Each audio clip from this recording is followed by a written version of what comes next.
अभी अफसोसनाक खबर है, जिला बाजोड़ के सदर मकाम खार में धमाका हुआ है। पुलिस के मुताबिक धमाका जमियते उलमा इस्लाम के वर्कर्स कन्वेंशन में हुआ है।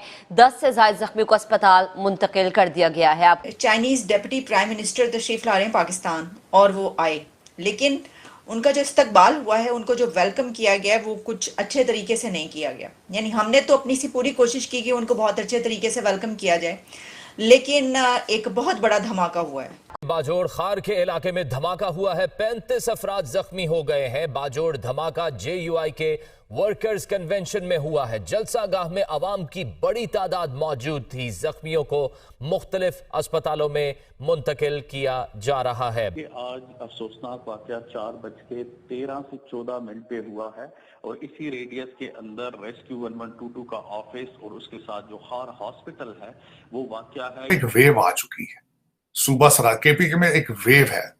पिछले आपने देखा होगा एक हफ्ते में तकरीबन 3 ब्लास्ट हुए हैं। बाजोड़ शंडई मोड़ खार में जमात उलमा इस्लाम का कन्वेंशन था, उसमें धमाका हुआ है।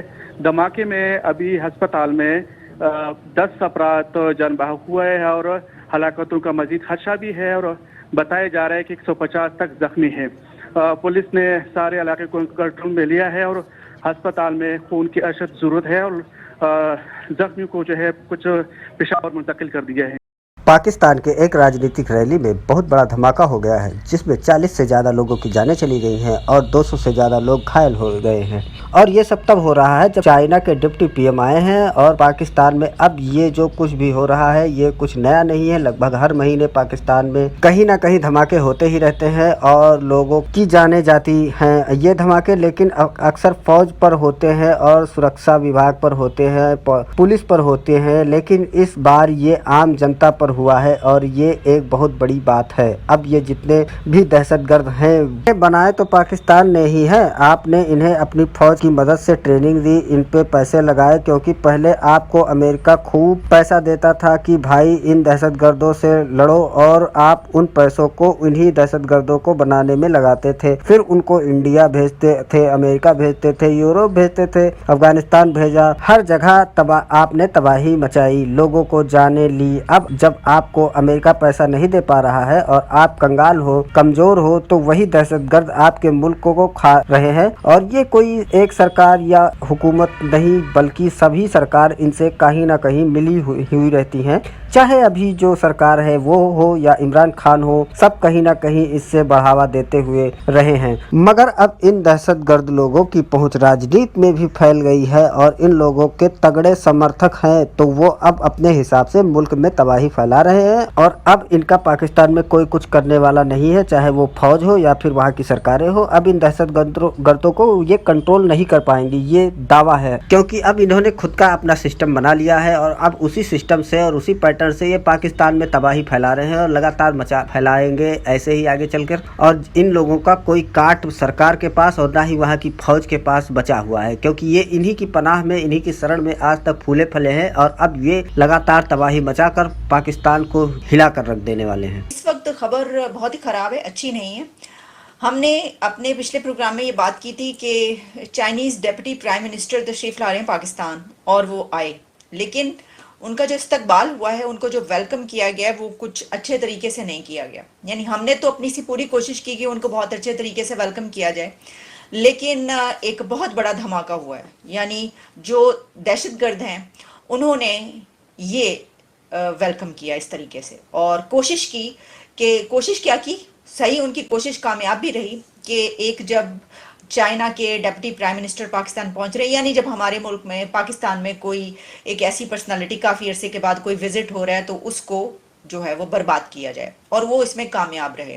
क्योंकि हर तरफ अब चाइनीज डिप्टी प्राइम मिनिस्टर की आमद की, अराइवल की खबरें या उनके विजिट की खबरें पीछे रह गई हैं और हर तरफ जो खबर चल रही है इंटरनेशनल मीडिया में और नेशनल मीडिया में जहां पर भी, तो वो ये खबर चल रही है। एक बहुत बड़ा धमाका हुआ है बाजोड़ में और ये अफगानिस्तान के बॉर्डर के नज़दीक ये जगह है, वो एरिया है कि जो दहशतगर्दी की जद में है। पाकिस्तान के काफ़ी एरियाज़ ऐसे हैं जो दहशतगर्दी की जद में हैं। और वहीं पर यह है कि एक पॉलिटिकल रैली थी जिसके ऊपर हुआ, यानी एक आप कह सकते हैं गैदरिंग थी, पॉलिटिकल गैदरिंग, क्लैरिक्स की गैदरिंग थी। क्लैरिक्स इस लिए कि जिस पार्टी के ऊपर ये खुदकुश धमाका हुआ है वो मौलाना फजलुर रहमान की, जो कि एक्सट्रीम राइटिस्ट या आप कह सकते हैं कि जो इस्लामिस्ट हैं समझे जाते हैं, उनकी रैली थी और वहाँ पर तकरीरें हो रही थी, स्पीचेस हो रही थी, लेकिन वहाँ पर फिर ये धमाका हुआ। इसकी वीडियोस वायरल हो रही हैं जो मैं आप तक नहीं पहुँचा पाऊँगी। ज़ाहिर है कि इस तरह की वीडियो जो है वो रूल्स एंड रेगुलेशंस हमें इजाज़त नहीं देते कि हम आपको दिखाएं, और उसमें ये पता चल रहा है। इसमें इतनी बड़ा ये धमाका था कि 44 यानी 45 के करीब, तकरीबन इससे भी ज़्यादा आ रहा है। आप समझ सकते हैं कि 45 से 50 के करीब जो लोग हैं उनके जाँ बहक होने की, उनके मारे जाने की ये इन्फॉर्मेशन आ चुकी है, सारी डिटेल्स आ चुकी हैं कि अभी तक 50 के करीब तो लोग जो है 45 से 50 के बीच लोग मारे जा चुके हैं और 150 से ज़्यादा, 150 से ज़्यादा जख्मी हैं। तो आप सोच सकते हैं कि ये धमाका कितना बड़ा था। यानी उन्होंने कोई छोटा मोटा धमाका करने की कोशिश नहीं की, बल्कि वो पूरे एक तरीके के साथ, तैयारी के साथ जो आए हैं। अभी तक जो इन्फॉर्मेशन आई है उसमें एक बड़ी, आप कह लें, ब्रेक थ्रू हुआ है, या इसको जैसे भी देख लें कि बाजोड़ में जो JUI जमीयत उलमा इस्लाम फजलुर रहमान ग्रुप के कन्वेंशन में जो खुदकुश धमाका हुआ है, जिसमें कि जो उनका मकामी अमीर है, जो लीडरशिप है, उसमें उनके समेत 40-45 से ज़्यादा अफराद जहाँ भाग हो चुके हैं। तो कहा यह जा रहा है कि इसमें दाइश के जो है वो निकला है, यानी दाइश का हाथ नज़र आ रहा है कि इसके पीछे कलदम तंजीम दाइश मुलव्विस है। एक वेव आ चुकी है सूबा सराय केपी में, एक वेव है। पिछले आपने देखा होगा एक हफ्ते में तकरीबन 3 ब्लास्ट हुए हैं, जिसमें बिलखसूस एक मस्जिद के अंदर, जिसमें अदनान अफरीदी SHO था, उसने बड़ी बहादुरी के साथ वो अंदर घुसा और फिर वो ब्लास्ट के अंदर गया। लेकिन इसमें इशारे दुनिया को क्या जा रहे हैं, इशारे क्या जा रहे हैं दुनिया में। दूसरी तरफ आप कहते हैं कि हम एग्रीकल्चर रेवोल्यूशन आएगा, दूसरा कह रहे हैं कि जिस तरह आप कह रहे हैं रिफाइनरी की बात हो रही है ग्वादर के अंदर, $10 बिलियन की सऊदी अरेबिया बड़ा इंटरेस्टेड है और बड़ी मेच्योर हो रही है हमारी डीलें। एयरपोर्ट्स जो है वो ले रहा है, UAE एयरपोर्ट्स लेगा। तो वो सारे जो लोग आएंगे वो किन हालात में आएंगे, कैसे आएंगे। और दूसरा, अफसोस के साथ मैं ये कहूंगा, अफसोस के साथ, कि कुछ लोग इसके ऊपर प्रोपेगेंडा कर रहे हैं कि ये इलेक्शन डिले करने के लिए धमाके कराए जा रहे हैं। कुछ ये भी इसको इस्तेमाल कर रहे हैं अपने सियासी मकासद के लिए। लेकिन इसमें नुकसान किसका है? पाकिस्तान का है, किसी सियासी पार्टी का नुकसान नहीं है, पाकिस्तान का नुकसान। और उसमें मैं समझता हूं कि इसको सीरियस क्यों नहीं लिया जा रहा। अब इससे आगे हम कहां जाना चाहते हैं? जब हम रोकना चाहते हैं हम रोक लेते हैं, सलाहियत है इनके पास रोकने की, ज़रबुल फसाद कर ली जाए, कभी कुछ कर लिया जाए, जो सलाहियत है, लेकिन क्यों नहीं, विल क्यों नहीं है इन चीजों को रोकने की। पाकिस्तान इज स्टिल ब्लीडिंग, और कब तक ये ब्लीड करता रहेगा? लोग कब तक मरते रहेंगे? मेरा ये क्वेश्चन है पाकिस्तान के सबसे बड़े इकोनॉमिस्ट से, आप लॉ एंड ऑर्डर के बगैर इकोनॉमी किस तरह ठीक करेंगे? आप धमाकों के एनवायरनमेंट के अंदर इंटरनेशनल इन्वेस्टमेंट किस तरह लेके आएंगे? बल्कि उसको छोड़ें, आपके धमाके शुरू होते हैं, जो आपके लोकल बिजनेसमैन है वो भी भागना शुरू हो जाते हैं। हर आपका बिजनेसमैन जो है बाहर वो गोल्डन वीजा ले रहा है, वो बाहर अपने बच्चों को ग्रीन कार्ड दे रहा है, भाग रहे हैं, मुसलसल भाग रहे हैं। आप बाहर से बात कर रहे हैं, आपकी तो ब्लीडिंग ही नहीं रुक रही, लोकल अपने भाग रहे हैं। जिनके पास पैसा है वो पैसा लेके भाग रहे हैं, जिनके पास पैसा नहीं है वो पैदल भाग रहे हैं, बेचारे जाके समुद्रों में डूब रहे हैं। आपको तो पता ही है किश्तियां डूब रही हैं। तो इन सर्कमस्टांसेस में ये सिर्फ एक स्लोगन है। अब दूसरा, मुझे ये बताएं, जिस कंट्री का जुडिशियल सिस्टम नाकाम हो, अदालतें सियासत पार्टियां बन चुकी हो, वहां बाहर से इकोनॉमी, वहां से इन्वेस्टमेंट आती है। मैं एक छोटी सी मिसाल देता हूं आपके धमाकों के दरमियान मैं $5 मिलियन पाकिस्तान लेके चला जाता हूं प्रोजेक्ट करने के लिए। वहां पुलिस मुझे किसी जाली मुकदमे में फंसा लेती है, तो ऊपर जज भी उनके साथ मिल जाता है, फिर मेरा क्या फ्यूचर है? हुआ है लोगों के साथ। मेरे पर्सनल 1-2 यार दोस्त हैं जो यूरोप से गए थे ये सारा कुछ ख्वाब से जाके मादरे मिल्लत को सर्व करने के लिए। जिस तरीके से वो 1 वे टिकटों से भागे थे, मैं स्टोरियां शेयर कर सकता हूं आपकी उनके साथ। किस तरीके से वहां जजों ने पैसे उनसे लिए जमानतें देने के लिए, किस तरीके से, क्योंकि उनके पास पैसा था। पाकिस्तान में पैसा होना एक बदकिस्मती है, because you become target of everybody. तो चीमा साहब, ये किस तरह इसके बगैर सारा कुछ होगा? मुझे कोई इकोनॉमिस्ट बता दे ये बात, मुझे गलत प्रूफ करे कि जो तुम कह रहे हो कि हम लॉ एंड ऑर्डर के इसी हालात में धमाकों के धुएं के नीचे ही हम फैक्ट्रियां बनाएंगे। ये किस तरह पॉसिबल? वो सारा खित्ता जो है, आप उसे दहशतगर्दी कहें, इंसर्जेंसी कहें, जंग कहें, उसकी लपेट में है। और ये एक कोई वाकया नहीं है। जो खैबर पख्तूनख्वा है, बलूचिस्तान, उसमें हमले हो रहे हैं।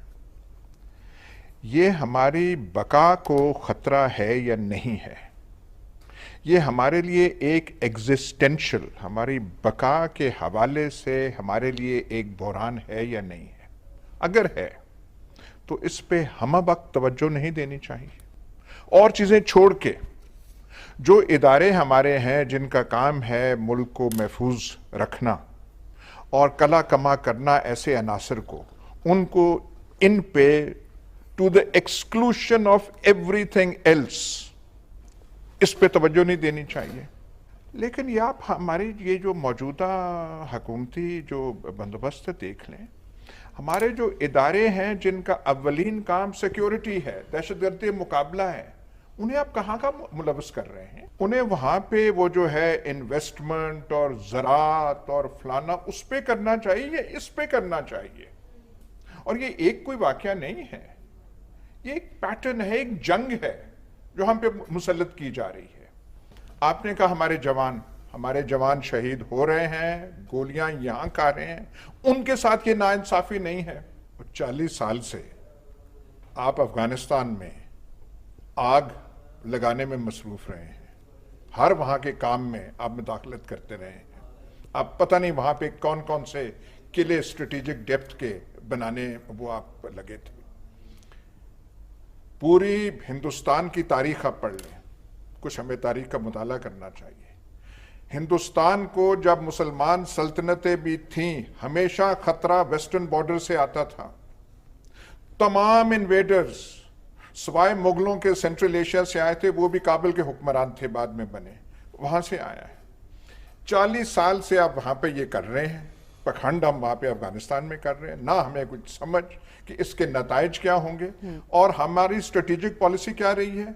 दुश्मन मशरक की तरफ, गौरी मिसाइल मशरक की तरफ, एटम बॉम्ब मशरक की तरफ, बाकी सारा असला शसला टैंक डिवीजन वहां, खतरा हमें यहां से है।